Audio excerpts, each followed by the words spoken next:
প্রশান্ত মহাসাগরীয় অঞ্চল, যেখানে ভারত বাংলাদেশ পরস্পর নিরাপত্তা কৌশলের মিত্র হওয়ার কথা, মার্কিন যুক্তরাষ্ট্রের যে নিরাপত্তা কৌশল, ভারত কি সেই অবস্থান থেকে সরে আসছে? ভারত বাংলাদেশকে কিছুতেই মিত্র দেশ বলে মনে করতে পারছে না।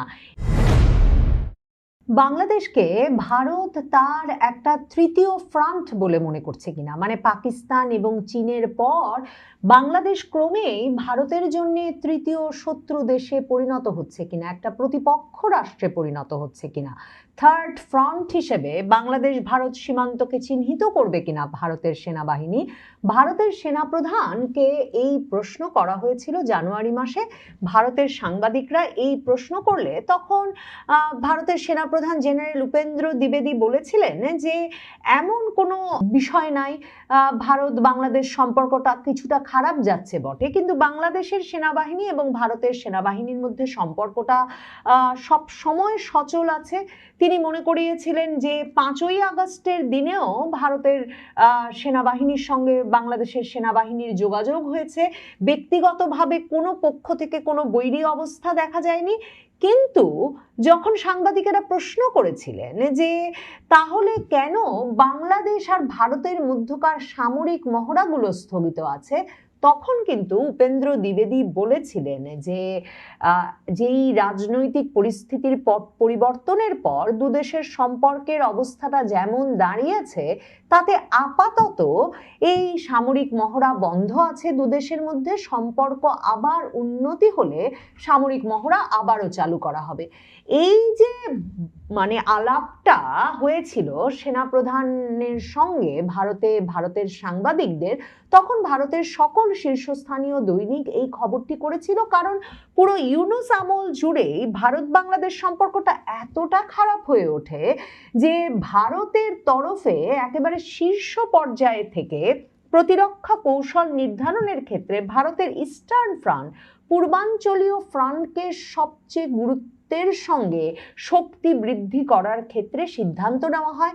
বলা হয় পূর্বাঞ্চলীয় ফ্রন্টে সবচেয়ে বেশি শক্তি বৃদ্ধি করতে হবে। ভারত বাংলাদেশ সীমান্তে গত 1 বছরে ভারত তিনটি ঘাঁটি নির্মাণ করেছে এবং সেগুলো এত দ্রুততার সঙ্গে নির্মিত হয়েছে যে রীতিমতো ভারতের পূর্বাঞ্চলীয় ফ্রন্টের যিনি প্রধান জেনারেল তিওয়ারি, তিনি সেটা উদ্বোধন করতে গিয়ে এক্স হ্যান্ডেলে লিখেছেন যে এত দ্রুততার সঙ্গে এমন সক্ষমতায় ঘাঁটি নির্মাণের জন্য তিনি তার সহকর্মীদের ধন্যবাদ দেন। এই সবগুলো সূত্র কিন্তু ভারতের সংবাদ মাধ্যমও অত্যন্ত গুরুত্বের সঙ্গে মেলাচ্ছিলেন, এ কারণে যে এতে স্পষ্ট হচ্ছিল ভারত বাংলাদেশ সীমান্তটাকে যেমন অনুপ্রবেশ ঠেকানোর একটা সীমান্ত বলে এতদিন ভারত বিবেচনা করে এসেছে, যেটার মধ্যে দুদেশের মধ্যে যুদ্ধের কোনো সম্ভাবনা নয়, এরকম একটা সীমান্ত বলে বিবেচনা করে এসেছে। ভারত যে সেই অবস্থান থেকে সরে আসছে, ভারত যে মনে করছে এই পূর্বাঞ্চলীয় সীমান্তটা বিপজ্জনক হয়ে উঠতে পারে, কাজেই সেখানে সামরিক শক্তি বৃদ্ধি করতে হবে, যে কারণে প্রধানমন্ত্রী নরেন্দ্র মোদী ভারতের সেনাবাহিনীর সঙ্গে তার একটা বাৎসরিক সভা গত বছর পশ্চিমবঙ্গের ফোর্ট উইলিয়াম ঘাঁটিতে এসে করেন এবং সেখানে তিনিও এই পূর্বাঞ্চলীয় ফ্রন্টে ভারতের শক্তি বৃদ্ধি প্রসঙ্গে আলাপ করেন। কাজে এটা বুঝতে বাকি থাকছিল না যে ভারত এই সীমান্তটাকে আর শান্তিপূর্ণ সীমান্ত বলে মনে করে না। তবে ভারতের সেনাপ্রধান জানুয়ারি মাসেও বলেছিলেন যে তারা অপেক্ষা করছেন, একটা নির্বাচিত সরকার আসছে বাংলাদেশে খুব শিগগিরই, অন্তর্বর্তীকালীন সরকার মাত্র কয়েক মাসের জন্য থাকে, এসব অনির্বাচিত সরকারের সময় পরিস্থিতি কোন দিকে যায় সেগুলো যেহেতু একটা ক্ষণস্থায়ী ব্যাপার, স্বল্পস্থায়ী ব্যাপার, কাজেই এর মাধ্যমে দীর্ঘমেয়াদী সম্পর্ক বা প্রতিরক্ষা কৌশল কোনো দেশই নির্ধারণ করে না। কাজেই ভারত অপেক্ষা করছে একটা দীর্ঘমেয়াদী কৌশল নির্ধারণে এবং আবারও সম্পর্ক পুনরুজ্জীবনে যখন নির্বাচিত সরকার আসবে। মানে ভারতের সেনাপ্রধান যেটা বলেছেন যে আবারও পরিস্থিতির উন্নতি হবে, সামরিক মহড়াও শুরু হবে। অথচ এখন তারেক রহমান সরকার গঠিত হওয়ার 2 মাসের বেশি সময় পার হওয়ার পর ভারতের তরফে এখন একটা প্রথমবারের মতো ভারত মহাসাগরীয় অঞ্চলের অনেকগুলো দেশকে নিয়ে দক্ষিণ এশিয়া এবং দক্ষিণ পূর্ব এশিয়ায় তারা যাদেরকে তাদের সামরিক প্রতিরক্ষা কৌশলের গুরুত্বপূর্ণ অংশীদার মনে করে সেসব দেশকে নিয়ে ভারত একটা বহুপাক্ষিক মহড়া আয়োজন করছে 11টি দেশকে নিয়ে। অথচ 11টি দেশকে নিয়ে আয়োজিত সেই ভারতের সামরিক মহড়ার আয়োজনের তালিকায় বাংলাদেশ নাই। এটা এখন পর্যবেক্ষকরা প্রশ্ন তুলছেন। বাংলাদেশের মানবজমিন পত্রিকা এই সংবাদটি করেছে যে এটা কি কোনো বিশেষ ইঙ্গিত দিচ্ছে? প্রথমবারের মতো দক্ষিণ ও দক্ষিণ পূর্ব এশিয়ার এই 11টি দেশ নিয়ে যে বহুপাক্ষিক সামরিক মহড়া করতে যাচ্ছে ভারত, 13 দিনের এই মহড়া তত্ত্বাবধান করবে ভারতের সেনাবাহিনী। প্রগতি নামের এই মহড়াটি 18ই মে থেকে শুরু হয়ে শেষ হবে 31শে মে। এশিয়ার 11টি দেশ এই মহড়ায় আমন্ত্রণ পেলেও তালিকায় বাংলাদেশের নাম নেই। কাজেই প্রতিবেশী ঢাকাকে বাদ দিয়ে অন্যান্য দেশ নিয়ে নয়াদিল্লির আঞ্চলিক সামরিক তৎপরতা একটা নিরাপত্তা উদ্বেগের সৃষ্টি করে কিনা বাংলাদেশের জন্য, সেটা এখন একটা গুরুত্বপূর্ণ প্রশ্ন হয়ে দেখা দিয়েছে।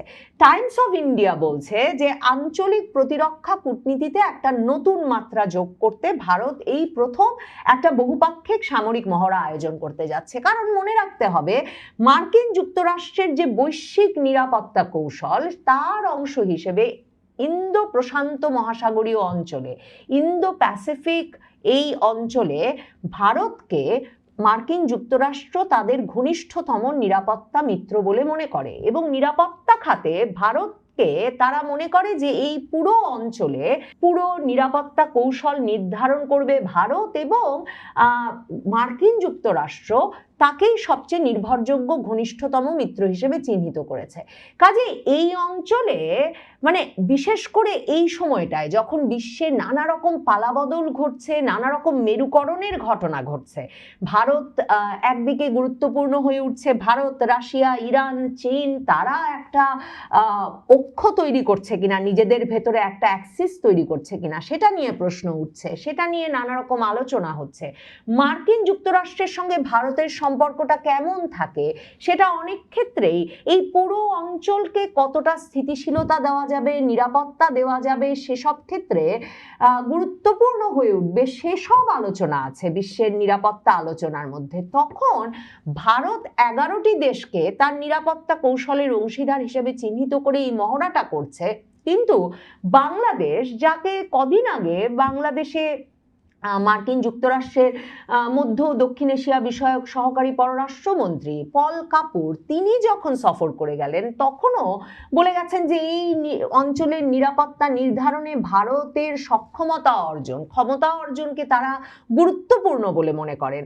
সেই সময় ভারত যে বাংলাদেশকে এক রকমের তাদের নিরাপত্তা কৌশলের অংশীদার নয় বলে চিহ্নিত করলো এই মহড়া থেকে বাদ দেওয়ার মাধ্যমে, সেটা নিশ্চিতভাবেই বাংলাদেশ ভারতের সম্পর্কটা যে তারেক রহমান সরকার আসার পরেও কিছুতেই বিশ্বাস আস্থার সম্পর্ক হয়ে ওঠে নাই, বাংলাদেশের সেনাবাহিনী এবং ভারতের সেনাবাহিনীর মধ্যে সম্পর্কটা যে এখনো এমনই বৈরী যে সীমান্তে শক্তি বৃদ্ধি ভারতের সামরিক কৌশল বটে, সেটা এর মাধ্যমে এক রকমের পরিষ্কারভাবে নিশ্চিত হওয়া গিয়েছে। টাইমস অফ ইন্ডিয়া বলছে যে ভারতের সেনাবাহিনীর অতিরিক্ত জনসংযোগ পরিদপ্তর জানিয়েছে যে মেঘালয়ের উমরোহিতে অবস্থিত ভারতীয় সেনাবাহিনীর আন্তর্জাতিক সামরিক প্রশিক্ষণ কেন্দ্রে মহড়াটি হবে। এই অংশগ্রহণকারী দেশগুলোর মধ্যে প্রতিরক্ষা সহযোগিতা জোরদার, যৌথ অপারেশন সক্ষমতা বৃদ্ধি এবং পারস্পরিক আস্থা নির্মাণই এই মহড়ার লক্ষ্য। এতে অংশ নেবে Laos, Myanmar, Sicily, Sri Lanka, Philippine, Nepal, মালদ্বীপ, মালয়েশিয়া, ভিয়েতনাম, কম্বোডিয়া এবং ভুটান। মানে এই যে একটা জোটের মতো হলো যারা মিলে কিনা নিরাপত্তা প্রতিরক্ষা সহযোগিতা জোরদার করবে। এবং মনে রাখতে হবে ভারতীয় সেনাবাহিনী এই প্রথম এরকম একটা বহুপাক্ষিক মহড়ার আয়োজন করছে। সেটাও খুব গুরুত্বপূর্ণ বর্তমান পৃথিবীর দিকে তাকালে, যে কে কার মিত্র, কে কাকে প্রতিরক্ষা সহযোগিতা দেয়, কে কার নিরাপত্তা নিশ্চিত করে, সেটা অন্য অনেক সময়ের চেয়ে এই ট্রাম্প শাসনামলে অনেক বেশি গুরুত্বপূর্ণ হয়ে উঠেছে, যখন বিশ্বে মানে একের পর এক যুদ্ধে কে কার মিত্র, কে কাকে রক্ষা করছে, এই বিষয়টা সবচেয়ে গুরুত্বপূর্ণ ভূমিকা রাখা শুরু করেছে। এক্সপোস্টে ভারতীয় সেনাবাহিনী বলেছে যে মহড়াটার মূল ফোকাস থাকবে সন্ত্রাস বিরোধী ও বিদ্রোহ দমন অভিযান। একই সঙ্গে এটি ভারতের প্রতিরক্ষা কূটনীতির অংশ হিসেবে আঞ্চলিক সেনাবাহিনীগুলোর সঙ্গে সক্ষমতা উন্নয়ন ও সমন্বিত অপারেশনাল কাঠামো গড়ে তোলার প্রচেষ্টাকে এগিয়ে নেবে। এটা প্রসঙ্গে সামরিক বিশেষজ্ঞরা ভারতীয় সংবাদ মাধ্যমকে বলেছেন যে এই যে মহড়া প্রগতি, এটা শুধু একটা সামরিক মহড়া মাত্র নয়, এটা ভারতের বৃহত্তর আঞ্চলিক নিরাপত্তা কৌশলের অংশ।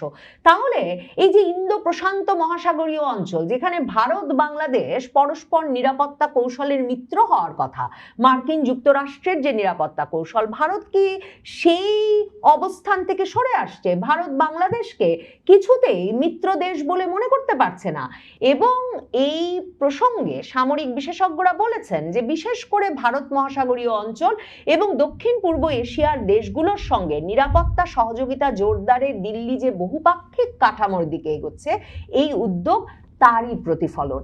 কাজেই বাংলাদেশ এবং ভারতের সম্পর্কটা যে নির্বাচিত সরকার ক্ষমতায় আসবার পরেও তেমন কোনো বদল ঘটে নাই, মানে যেই কথাটা বারবার মনে করাই প্রধানমন্ত্রী মোদী, পররাষ্ট্রমন্ত্রী এস জয়শঙ্কর ভারতের, তারা যেভাবে যতটা উষ্ণতার সঙ্গে হাত বাড়িয়ে দিয়েছিলেন তারেক রহমানের দিকে, যে তারেক রহমান দেশে ফিরবেন, তারেক রহমান নির্বাচন করবেন, প্রধানমন্ত্রী নিযুক্ত হবেন এবং প্রধানমন্ত্রী নির্বাচিত হওয়ার পর তিনি বাংলাদেশে একটা এমন পরিবেশ সৃষ্টি করবেন, রাজনৈতিকভাবে অন্তর্ভুক্তিমূলক পরিবেশ, অন্যদিকে ভারতের দিকে যে ধরনের বৈরী একটা রাজনৈতিক আবহ তৈরি করা হয়েছিল সেটা থেকে এক রকমের সুস্পষ্ট ঘোষণা দিয়ে সরে আসবেন।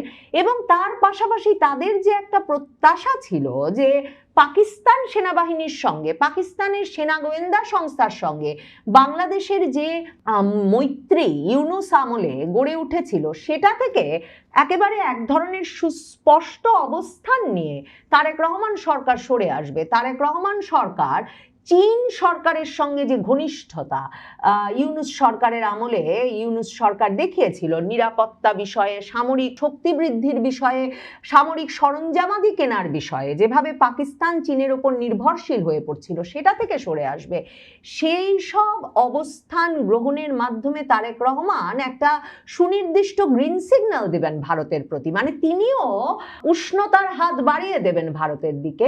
ভারতের এই একটি প্রত্যাশাও পূরণ হয়নি। ভারত দেখছে পাকিস্তানের সেনাবাহিনীর সঙ্গে বাংলাদেশ সেনাবাহিনীর নিয়মিত যোগাযোগ অব্যাহত আছে, পাকিস্তানের গোয়েন্দা সংস্থার বিভিন্ন কর্মকর্তারা বাংলাদেশ সফর করছেন, ভারতীয় সংবাদ মাধ্যমে সে খবর বেরোচ্ছে। চীনের সঙ্গেও সামরিক কেনাকাটা কমিয়ে আনার বিষয়ে এমনকি মার্কিন যুক্তরাষ্ট্রের চাপেও বাংলাদেশকে কোনো সুস্পষ্ট অবস্থান নিতে দেখা যাচ্ছে না। এই অবস্থায় ভারতের সেনাবাহিনী বাংলাদেশকে মিত্র দেশ ভাবতে পারছে না, কিন্তু সীমান্ত যে দেশটির সঙ্গে এত 4000 কিলোমিটারের বেশি শুধু স্থল সীমান্ত, সে দেশে সেনাবাহিনীর শক্তি বৃদ্ধি বাংলাদেশের নিরাপত্তা ভবিষ্যতের জন্য কতটা মঙ্গলজনক হচ্ছে, সেটাও একটা প্রশ্ন বটে। প্রশ্ন এটাও যে যখন ভারতীয় সেনাবাহিনীর কাছে এই হুমকি আছে পাকিস্তানের সেনাবাহিনী থেকে, যে ভারতে পরবর্তী হামলাটা তারা পূর্ব দিক থেকে করবে, অর্থাৎ তাদের ভাষায় পূর্ব পাকিস্তান থেকে করবে, বাংলাদেশ থেকে করবে, তখন ভারতের সেনাবাহিনীর পক্ষেই বা বাংলাদেশকে কতটা